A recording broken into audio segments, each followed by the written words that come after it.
पाने हिंदी के एक नए एपिसोड में आपका स्वागत है और आज इस वीडियो में हम बात करने वाले हैं टेडबीएफ प्रोग्राम को लेकर आई एक बड़ी रिपोर्ट के बारे में और इससे जुड़े कुछ सवालों के बारे में। क्या भारत अब अपना खुद का career based fifth generation level का फाइटर जेट बनाने के करीब पहुंच चुका है? और क्या टेडबीएफ सच में राफेल एम का देशी विकल्प बनने वाला है?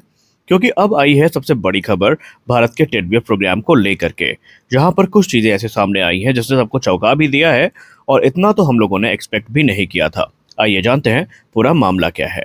देखिए, ट्विन इंजन डिग बेस्ड फाइटर की जहां तक बात रही तो ये एक कैरियर बेस्ड फाइटर जेट है जो भारतीय नौसेना के एयरक्राफ्ट कैरियर से ऑपरेट करेगा और इसे डेवलप किया जा रहा है एरोनॉटिकल डेवलपमेंट एजेंसी यानी आडा की तरफ से। इसका मकसद बिल्कुल क्लियर है, मिग 29K को रिप्लेस करना और भविष्य में भारतीय नौसेना को एक इंडिजिनस पावरफुल फाइटर जेट देना।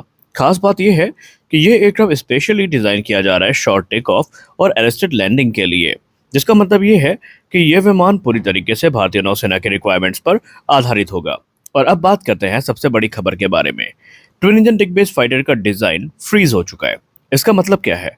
मतलब कि अब एयरक्राफ्ट का जो बेसिक शेप है, स्ट्रक्चर है और एरोडायनेमिक्स है, सब कुछ फाइनल किया जा चुका है और अब शुरू हुआ है अगला क्रिटिकल फेज, जिसको हम कहते हैं high fidelity wind tunnel testing. जी हाँ, high fidelity wind tunnel testing इसमें होता क्या है? बेसिकली इसके लिए कॉन्ट्रैक्ट जो है वो नेशनल एरोस्पेस लैबोरेटरीज को दिया गया है, जिसका मतलब ये है कि डिज़ाइन सिर्फ कागज़ पर नहीं बल्कि साइंटिफिकली वैलिडेट किया जाएगा। अब समझते हैं कि टेस्टिंग कितनी एडवांस है और क्यों इसको इतना महत्व दिया जा रहा है। देखिए, एयरक्राफ्ट को टेस्ट किया जा रहा है मैक 2 यानी कि लैंडिंग कंडीशन से लेकर मैक 1.8 यानी सुपरसोनिक स्पीड पर।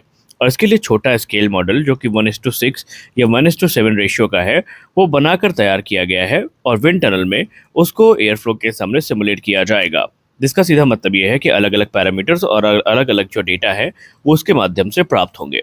एक बार जैसे ही ये टेस्टिंग पूरी हो जाएगी तो आगे की जो प्रक्रिया है वो हमें देखने को मिलेगी। अब इस एडवांस टेस्टिंग में बात करें तो इसमें dynamic wind tunnel testing, rotary balance testing जिसमें रोल और स्पिन स्टेबिलिटी होती है, हाई एंगल ऑफ अटैक जो टेस्टिंग है वो यहाँ पर वैलिडेट की जानी है, वो इसका हिस्सा है। खासकर कैरियर लैंडिंग के दौरान एयरक्राफ्ट को एक्सट्रीम कंडीशन झेलनी पड़ती हैं और ऐसे में ये विमान पूरी तरीके से स्टेबल रहे, पूरी तरीके से फंक्शन करे, इसके लिए ये टेस्ट काफ़ी महत्वपूर्ण होते हैं।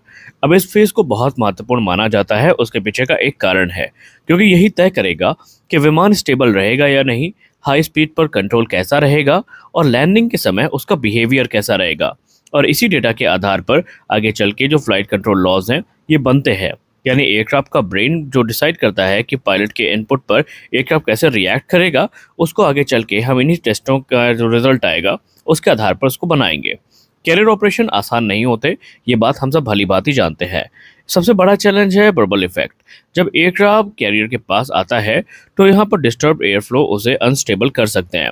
इसलिए टेस्टिंग में ये भी चेक हो रहा है कि इंजन को क्लीन एयर फ्लो मिले, एयरक्राफ्ट कंट्रोल मेंटेन कर सके और यहाँ पर कोई मिसहैप की जो संभावना है उसको पहले ही एलिमिनेट कर दिया जाए।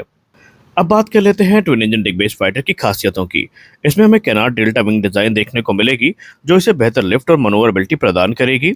इसमें हमें DSI यानी डाइवर्टरलेस सुपरसोनिक इनलेट देखने को मिलेंगे, जिनसे ये इसकी जो हमें स्टेल्थ प्रॉपर्टी है वो काफ़ी अच्छी होती नज़र आएगी। इसमें इनिशियली हमें ट्विन F414 इंजन देखने को मिलने वाले हैं जो इसे हाई थ्रस्ट और रिलायबिलिटी प्रदान करेंगे। हालांकि आगे चल के इसमें एम का इंजन जो है वो अपग्रेड के माध्यम से यूज़ किया जा सकेगा, लेकिन इनिशियली ये विमान F414 इंजन के साथ आने वाले हैं। खास फोकस है कैनार्ड और मेन जो विंग है उसके इंटरेक्शन पर, ताकि एयरक्राफ्ट हर कंडीशन में स्टेबल रह सके। यानी ये प्रोजेक्ट अगर सफल हो जाता है तो निस्संदेह भारतीय नौसेना की जो एक बड़ी सर्च है वो खत्म हो जाएगी, क्योंकि हम सब जानते हैं भारतीय नौसेना नहीं चाहती बिल्कुल भी कि वो किसी भी फाइटर जेट को लेकर डिपेंडेंसी का सामना करें। लेकिन विवशता ये है कि हमारे पास कोई स्वदेशी ऑप्शन इस समय उपलब्ध नहीं है, इसीलिए हमें राफेल एम की तरफ जाना पड़ा है। लेकिन भारतीय नौसेना हमेशा से ये कहती आई है कि हमें इंडिजिनस फाइटर जेट चाहिए और उसके लिए वो सहयोग करने के लिए तैयार है और टेडबीएफ कहीं ना कहीं एक नई उम्मीद बनकर आया है। अगर ये प्रोग्राम सफल हो जाएगा तो भारत बन जाएगा उन गिने चुने देशों में जो खुद का कैरियर बेस्ड फाइटर बनाते हैं, यानी कि उन देशों में अपना नाम भारत शामिल करवा सकता है। इससे इंपोर्ट डिपेंडेंसी कम होगी, नेवल पावर कई गुना ज़्यादा बढ़ेगी, डिफेंस इकोसिस्टम मजबूत होगा। तो कुल मिलाकर ट्विन इंजन डिग बेस्ड फाइटर अब अपने सबसे क्रिटिकल फेज में एंटर कर चुका है और अगला बड़ा कदम होगा प्रोटोटाइप निर्माण और इसकी पहली उड़ान। तो आपको क्या लगता है, कि क्या ट्विन इंजन डिग बेस्ड फाइटर राफेल एम को रिप्लेस कर पाएगा। आप अपनी राय कमेंट सेक्शन में जरूर दें। मिलते हैं अगले वीडियो में, तब तक के लिए जय हिंद।